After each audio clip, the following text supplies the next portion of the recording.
Hi, I'm Killian from Oculyze, and now we're going to show you a step-by-step guide on how to use our device so you can get started with your measurements.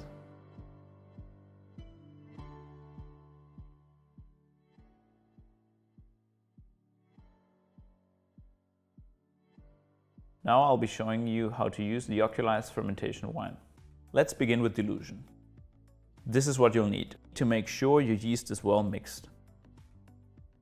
Step 1. Fill your measuring cylinder with 99 milliliters of water.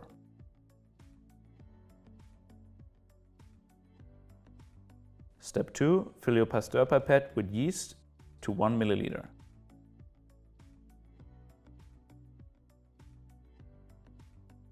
Step 3. Empty the Pasteur pipette into the measuring cylinder. Step 4.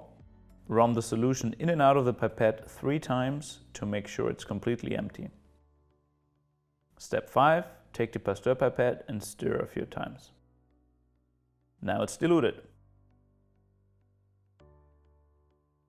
In order to determine the viability of the yeast, it must be stained. We recommend using methylene violet. Here is what you'll need for staining. Take 0.5 milliliters of the diluted yeast sample and put it into the reaction tube.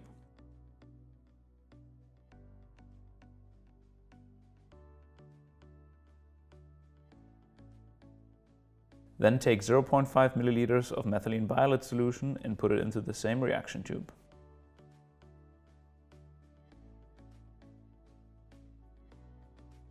Mix the samples by running the solution in and out of the pipette a few times.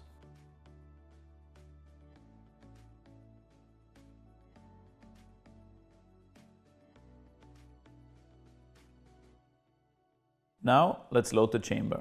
If you're only measuring concentration, use the diluted sample. If you're measuring concentration and viability, use the stained sample. Use the Pasteur pipette to load a small sample. Pipette this into either one of the chamber openings. Capillary forces will pull the sample through the chamber. If you're doing concentration, allow 1 minute for the sample to settle. If you're doing concentration and viability, allow for a total of 5 minutes for the stain to take effect and the sample to settle. Now that the chamber is ready, let's start measuring. Firstly, let's plug our compatible device into the microscope. The microscope is powered by the mobile device, and the red light will illuminate when the two are successfully connected. Step 1. Open the app and check the settings. Here you can change the language, how many images you capture, chamber height, your choice of staining dye, cell size slider, units of sugar density, sharpness indicator, resolution, manual counting function, and warning options. Step 2. On the main menu, you can choose to either start a new fermentation, continue an ongoing fermentation, complete a single measurement, or check your history. To begin, we are going to complete a single measurement. Step 3. Here you can check your concentration or your concentration and viability. Since we have stained our sample with methylene violet, we will be checking our concentration and viability. Step 4. Place the sample chamber under the microscope. Slide the sample chamber up to the first marking, lightly screwing it into place, turning the focusing wheel counterclockwise. Step 5. Continue focusing until cells come into focus. You will feel the wheel tighten slightly as the pad comes into contact with the chamber. Be sure not to over-tighten, as this can damage the chamber or the optics. Step 6. Take the image.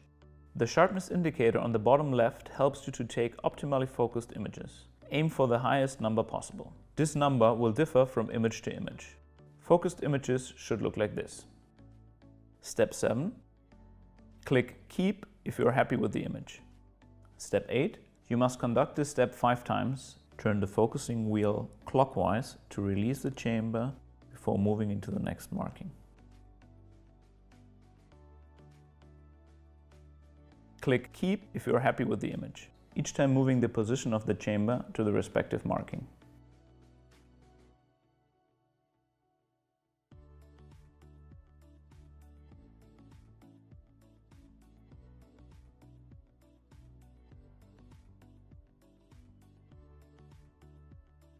Step 9. In the sample field, enter the name of your sample. Date and time are automatically entered. If you followed this video, you can enter 1 part sample and 99 parts water for the dilution and 1:1 for the sample mix ratio of coloring agent.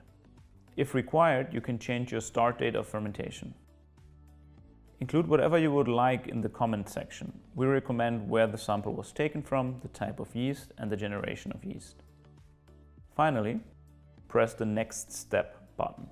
Your results will then be sent to the cloud for analysis, with the results being sent back to your device. This analysis and reporting will normally take less than a minute. The results of the analysis are easy to follow. On the top left of the screen, in the burgundy circle, is the concentration of the sample in million cells per milliliter.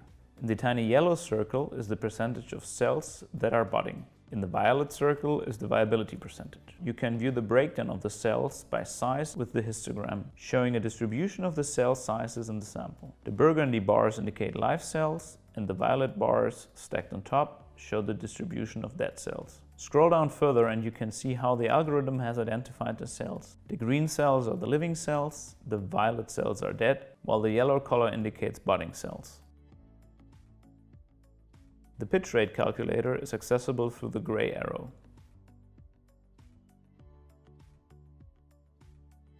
To track a fermentation from beginning to end, you will need to press Start a new fermentation. Step 1. On this page, fill in as much information as you can to maintain accurate records.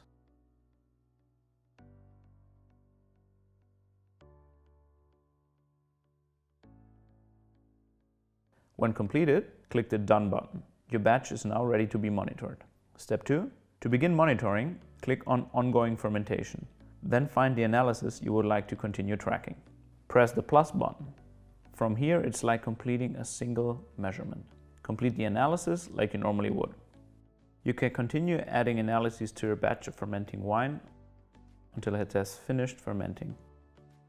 You can check on the progress by clicking on the fermenting batch name.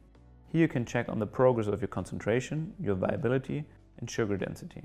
By double-clicking on a particular analysis, you can revisit the results. Step 3. Once the fermentation has finished, press the flag button and your fermentation will be finalized and sent to the history. The history enables the winemaker to check on past results of fermentation, single measurements, and unfinished analyses. For fermentations, click on the batch you would like to see. There you can see all the details of what went into the batch, along with a graph which plots your concentration, viability, and sugar density from start to finish. Simply double-click on the analysis to see what the individual result was. For single measurements, click on the analysis you want to check on. Finally, unfinished analysis will be listed.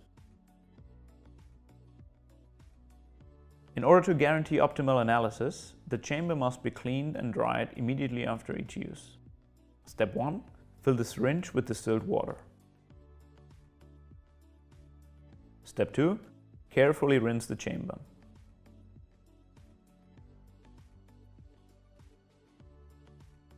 Step 3. Use the bellow to dry the chamber.